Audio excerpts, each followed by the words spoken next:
How to decide on liver cancer surgical resection. Deciding on surgical resection for liver cancer, particularly hepatocellular carcinoma, can be a complex process.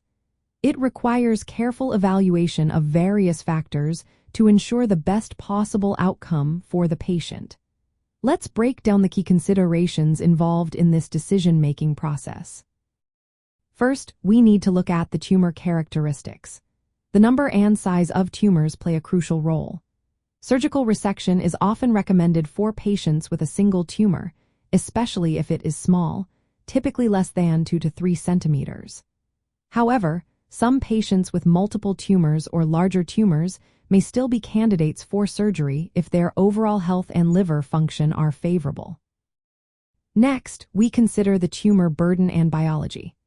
Important factors include the total tumor volume, levels of alpha-fetoprotein, which is a tumor marker, and whether there is vascular invasion, meaning the tumor has spread into blood vessels.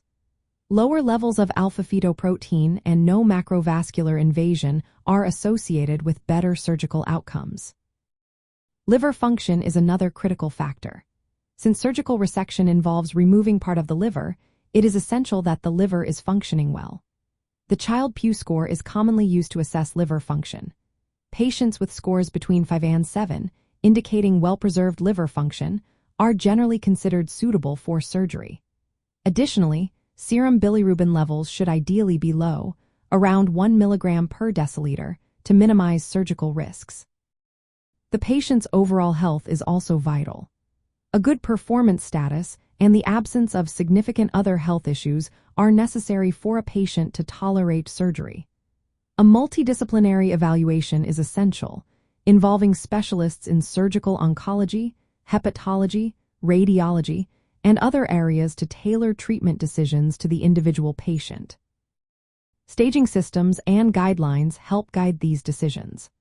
The Barcelona Clinic Liver Cancer Staging System is widely used, recommending surgical resection primarily for early-stage disease, particularly when there is a single tumor that is 2 centimeters or less and liver function is preserved.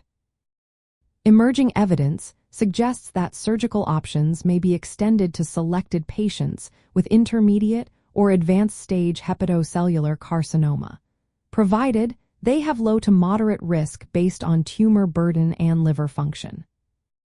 Lastly, modern surgical techniques have improved outcomes.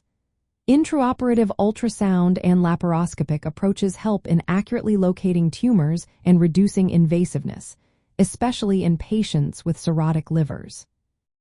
In summary, deciding on surgical resection for liver cancer involves a careful balance of tumor characteristics, liver health, and the patient's overall condition.